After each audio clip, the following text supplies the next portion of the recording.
Breaking the Wall of Silence. Maryam, If I Am Sabaee, Unitec, New Zealand. Hi everyone. Imagine yourself that you cannot talk. One day you wake up and you realize you lost your voice. Scary. Unfortunately, this is the reality of life for many throat cancer survivors. Verbal communication through speech is the main way of exchanging thoughts and ideas among us humans.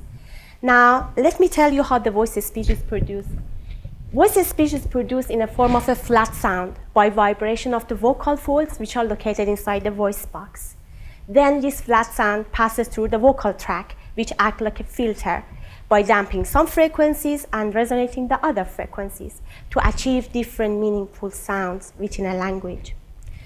Removal of the voice box in a surgical operation such as laryngectomy, while it's a life-saving procedure for people who have throat cancer, removes one's ability to generate the fundamental frequency required to speak. There are some devices available for these patients, but they all have particular disadvantages, which prompt a new non-surgical, non-invasive solution. Use of acoustic measurement to reconstruct speech for these patients could be the long overdue solution.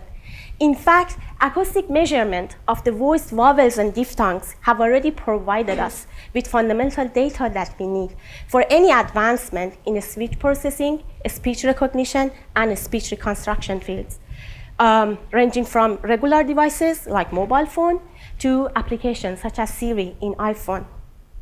Unfortunately, these critical measurements are not available for distorted speech of the patients who are seeking to regain the power of natural voice again. My research aims to gather these fundamental data required for computational reconstruction of speech for these patients by using the acoustic measurement of their disordered speech. The final product is a real-time speech reconstruction device.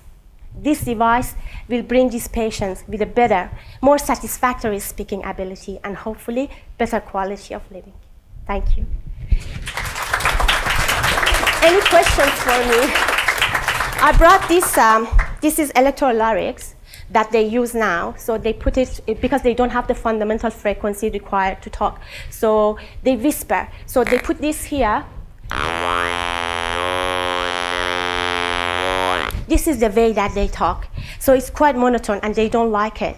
And this device that we are a big group that we are working on it. We have a scientist, a signal processing scientist, and a professor and linguist. And they actually developed an algorithm that works for the whisper speech of us, like you and I. But no, this fundamental data that we needed for developing something for the laryngectomy patients are not available. So they're going to tune it for them and use it for them. Thank you.